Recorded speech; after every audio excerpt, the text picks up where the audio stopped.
Welcome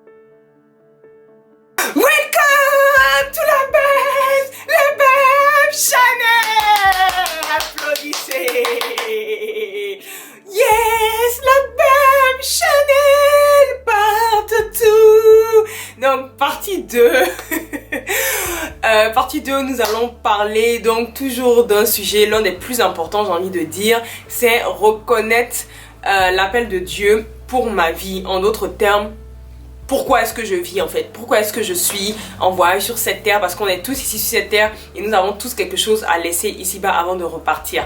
Donc, vous pouvez retrouver la partie 1 que je vous mettrai dans les informations, dans la barre d'infos, où j'ai expliqué donc dans la partie 1 que c'était hyper important déjà avant de savoir pourquoi on était fait, de tout simplement être reconnecté à Jésus-Christ de Nazareth, à l'Esprit de Dieu et d'avoir surtout une intimité avec lui, parce que plus tu vas passer du temps avec lui, plus tu vas te connaître en fait, parce que forcément c'est notre créateur et il nous connaît mieux que nous, et que c'était très important de faire un avec lui, de faire vraiment une personne avec lui, que ses pensées soient nos pensées, etc.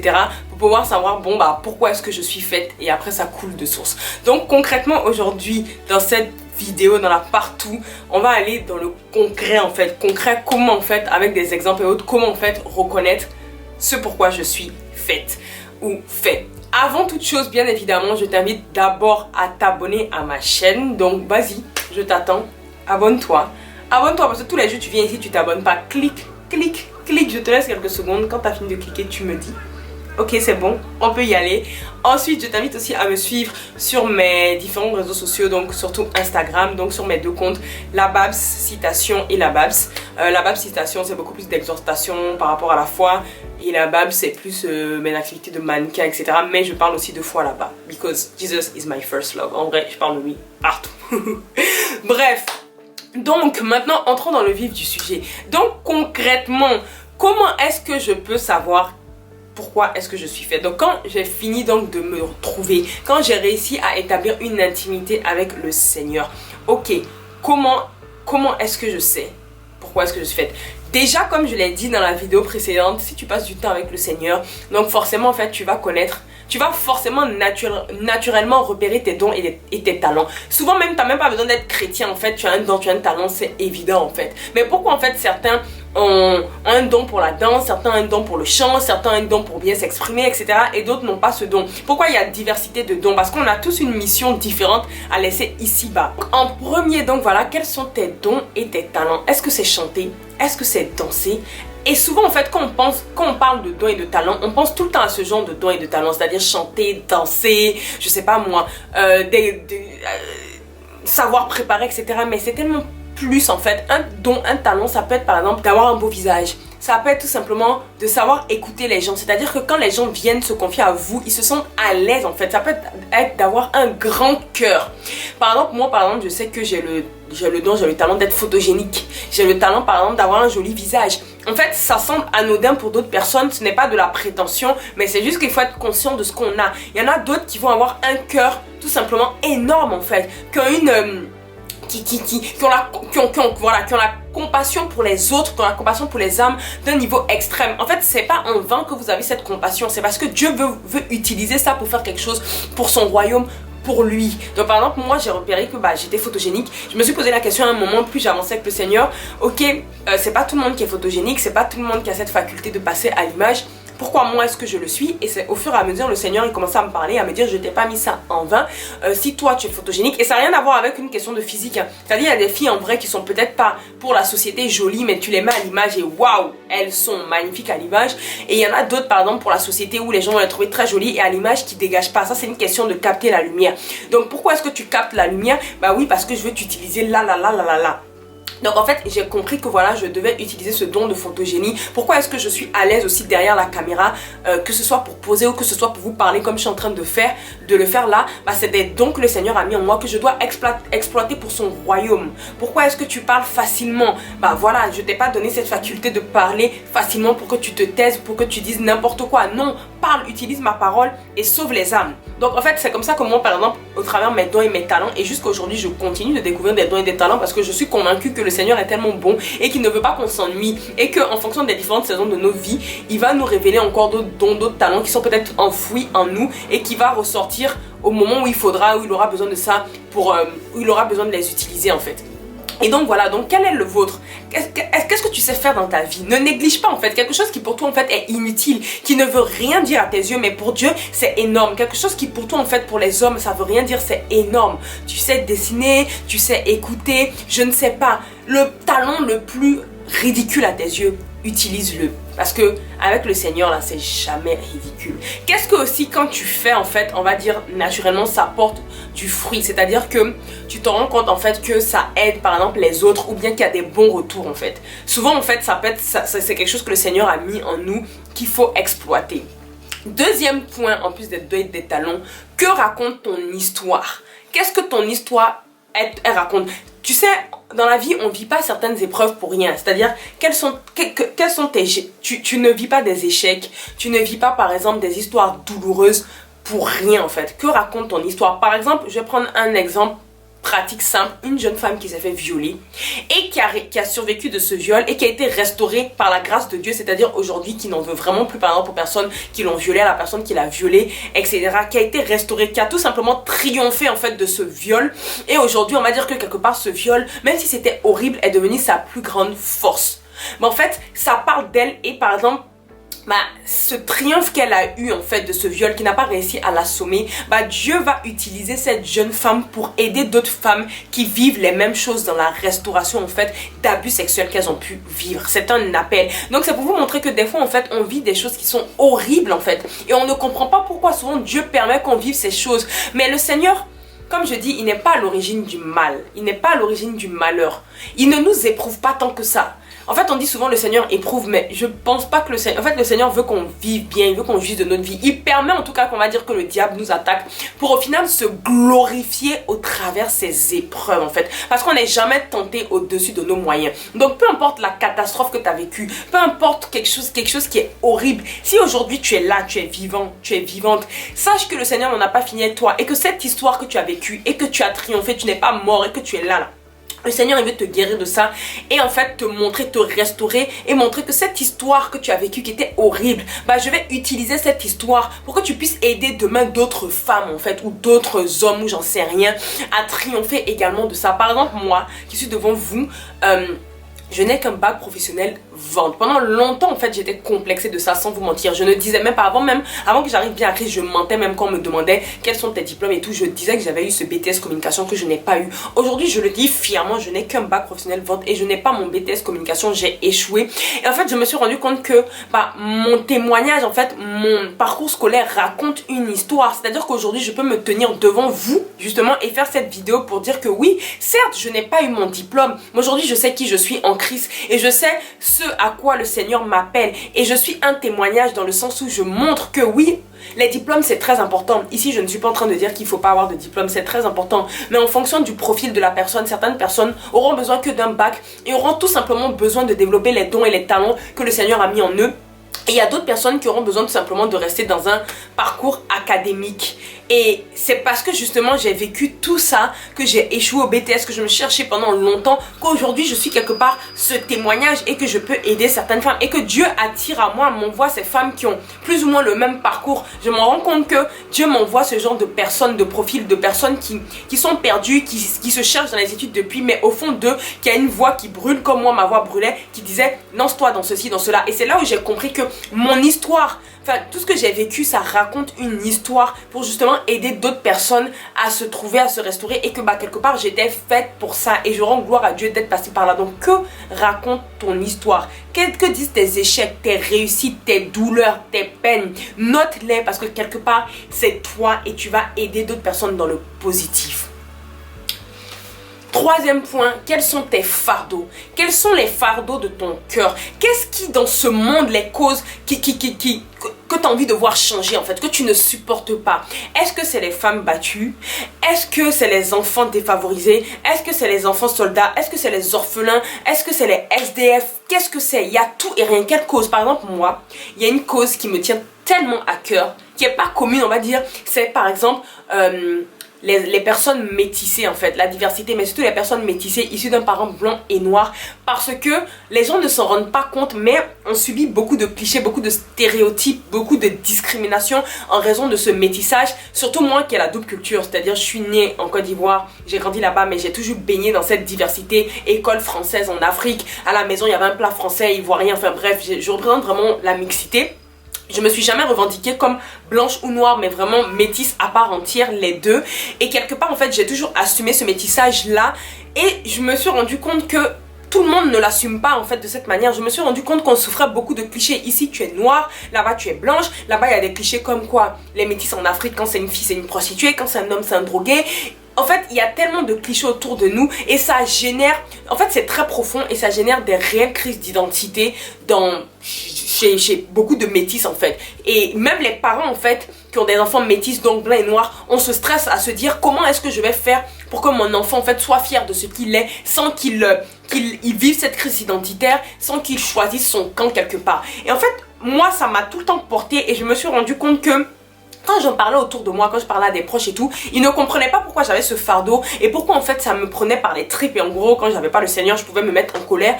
Mais avec arrivé à Christ, j'ai compris que moi j'avais ce fardeau parce que c'était moi qui étais la solution à ce problème. C'est-à-dire qu'à mon niveau, parce qu'il peut y avoir plusieurs personnes qui ont le même combat, mais Dieu nous utilise tous différemment. Donc à sa manière en fait j'étais une solution, et une solution unique, parce qu'on est unique, pour régler ce problème là. Parce que même mes proches, et souvent quand c'est l'appel de Dieu là, ne pensez pas que vos proches vont vous soutenir, parce que là vous faites erreur. Vos proches ne vont pas vous soutenir, vos proches vont trouver que vous êtes extrême, oui il faut le dire, vont trouver que vous abusez, mais c'est pas grave, c'est parce que vous êtes la solution à ce problème là que ça vous prend par les tripes. Résistez avec la sagesse, allez voir le Seigneur et le Seigneur va vous donner les solutions pour petit à petit en fait ajouter à votre niveau une pierre à l'édifice et construire en fait au final une société meilleure pour demain, parce que vous êtes la solution à ce problème et vous n'avez pas besoin que tout le monde valide votre cause pour avancer. Faites comme moi pour le coup, même mes propres amis comme j'ai dit des fois ne comprennent pas, c'est pas mon problème, je fais mon combat et je vois qu'au final en fait de ne pas en fait résister à la peur, de ne pas résister, de résister pardon à la peur, de résister au jugement des autres, mais on se rend compte en fait qu'il y a beaucoup de personnes qui pensent finalement comme nous mais qui n'osent pas le dire en fait. C'est juste sachez dire tout haut ce que tout le monde pense tout bas. Et vous verrez que Dieu va vous utiliser comme solution. Donc déjà pour cette première partie, ce que je voulais dire, c'est que la vision de Dieu, donc c'est pas forcément, en fait c'est souvent une conviction en vous, c'est quelque chose que Dieu a placé dans votre cœur qui brûle en vous.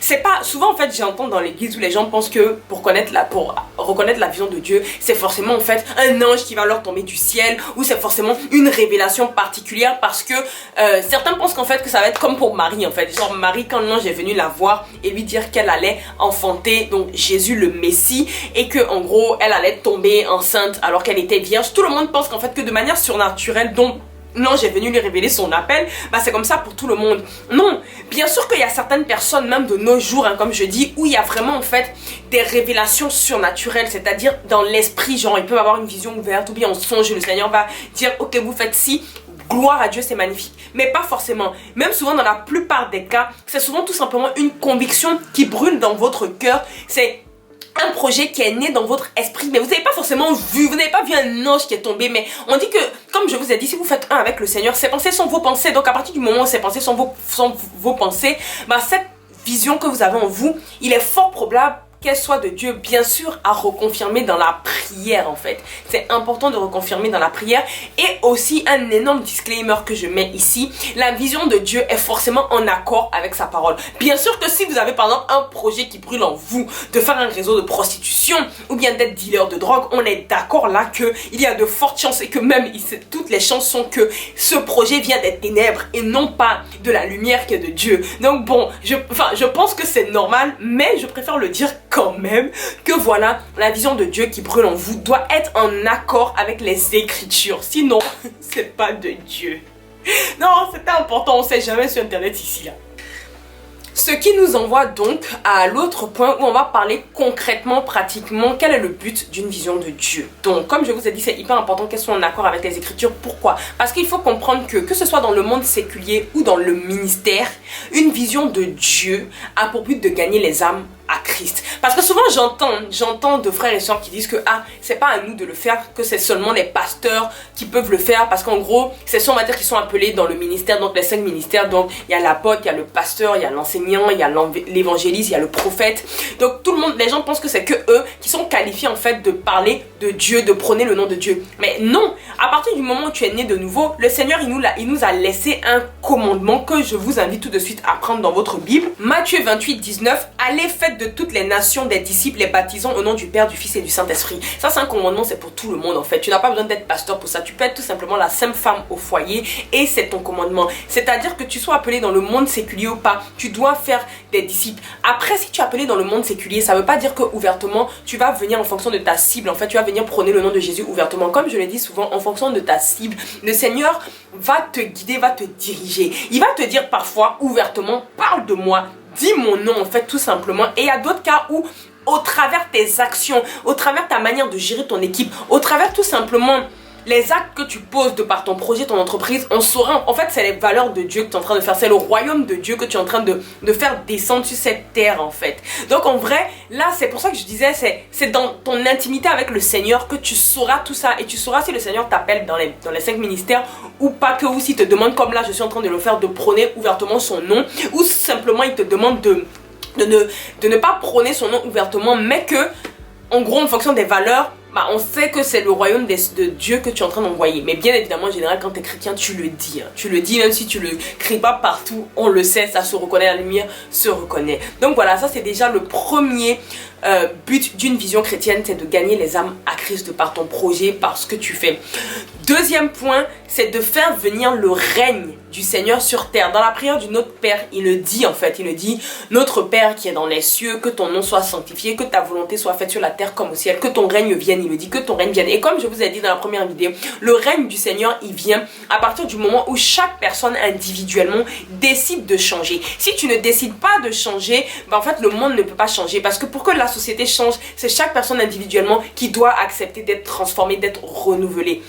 Et pour cela, je vous invite à prendre Romains 12:2. Ne vous conformez pas au siècle présent, mais soyez transformés par le renouvellement de l'intelligence, afin que vous discerniez quelle est la volonté de Dieu, ce qui est bon, agréable et parfait. Ça veut dire que tout simplement, le Seigneur nous demande en tant qu'enfants de Dieu de ne pas agir comme le monde agit. Il nous demande, là où le monde va mettre la haine, de mettre l'amour. Là où le monde va se comporter de telle manière, nous on doit faire l'opposé. Et c'est ça en fait, une vision de Dieu doit vraiment faire la différence. Elle doit apporter la différence. Si vous êtes un leader, vous devez leader différemment de la manière dont le monde lead. Si vous êtes un leader chrétien, si vous avez des employés, etc., vous devez faire en sorte en fait que toutes les actions, tous les actes que vous allez poser reflètent le royaume de Dieu. Donc c'est vraiment en fait de faire descendre le règne du Seigneur, comme il a dit, que la volonté du Seigneur dans le ciel soit faite sur la terre au travers nous, donc nous qui avons accepté de payer le prix et qui acceptons tout simplement de faire l'œuvre de Dieu tout simplement. On doit aller jusqu'au bout en fait de l'œuvre de Dieu et vraiment d'envoyer un nouveau système de pensée sur cette terre. Donc vivre Romains 12:2. Ça c'est vraiment déjà les buts en fait d'une vision motivée par l'Esprit de Dieu. Maintenant, en général, quand le Seigneur, donc avec tout ça, avec tout ce que je viens de dire, etc., vous pouvez plus ou moins voir ce pourquoi Dieu vous appelle. Et il faut comprendre que donc quand vous avez plus ou moins compris ce pourquoi vous êtes fait, votre mission, votre appel, etc., le Seigneur confirme toujours son appel, tout le temps. En tout cas, moi personnellement, à chaque fois qu'il m'a appelé à faire quelque chose, même quand je ne voulais pas, il a toujours confirmé. Même quand j'ai pas demandé, il a toujours confirmé. Comment il confirme?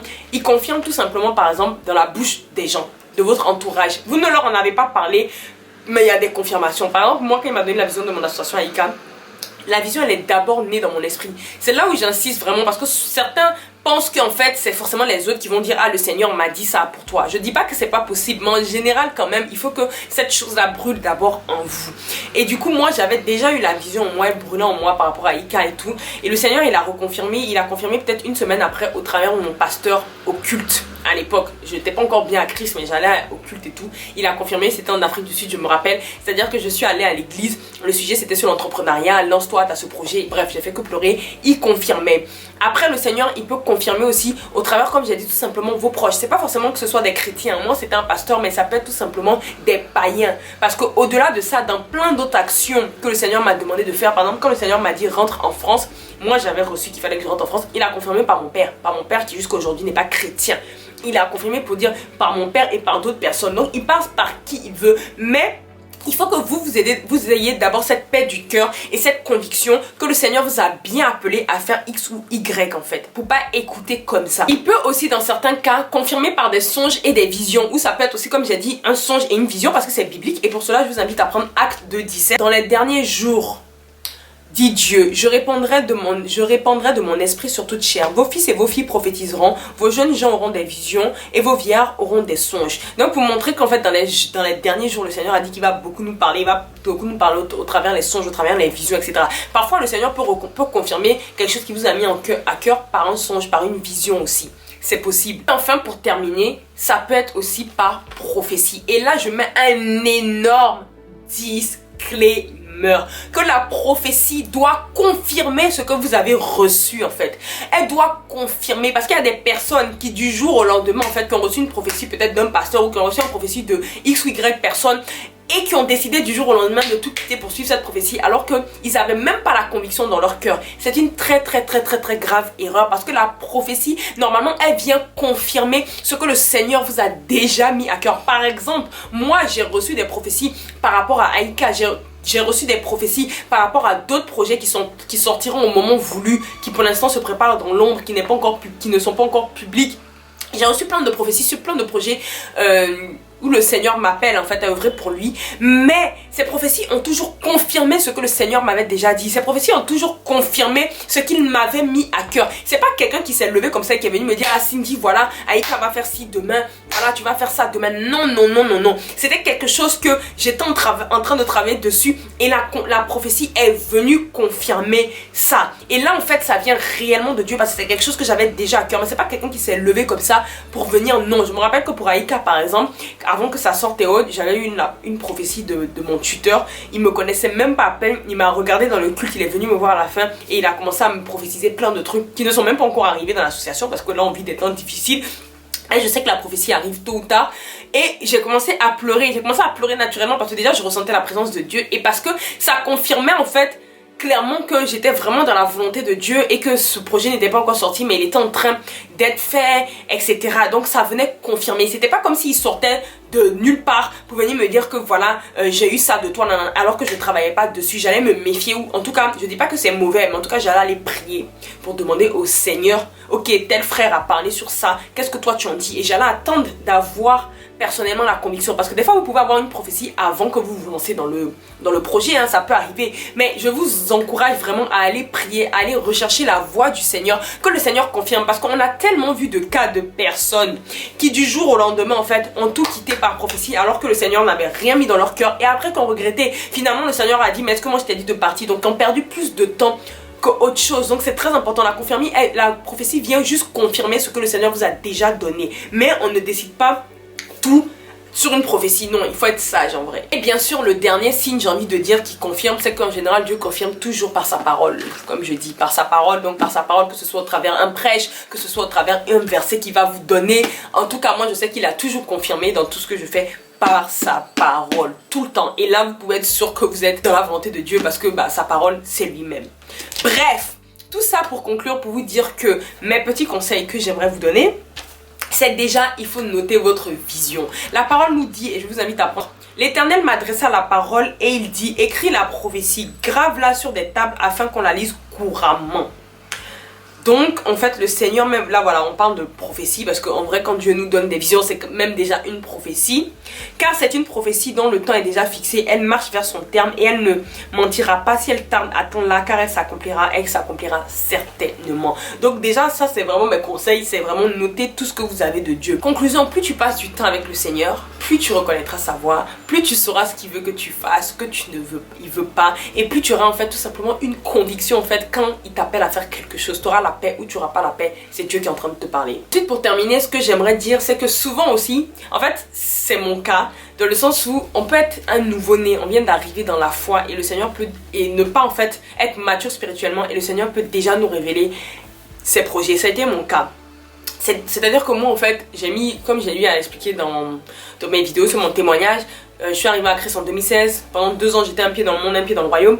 Mais pourtant c'est pendant ces 2 ans que le Seigneur m'a révélé une partie de ma destinée, pas tout, parce que tant que je me donnais pas à fond, il pouvait pas tout me révéler, mais une partie de ma destinée. Donc par exemple à Ika, c'est quand j'étais pas encore à fond à Christ que le Seigneur m'a révélé. Donc c'est un peu ironique. Donc en fait, j'ai pas envie de dire que c'est forcément mauvais si vous connaissez pas le Seigneur. Ce que vous avez comme vision n'est pas forcément de lui, parce qu'en vrai il donne des visions même aux non-chrétiens, même aux païens. Il donne des visions, il inspire, parce qu'il y a des non-chrétiens en fait qui ont des visions qui reflètent en fait la parole de Dieu en fait.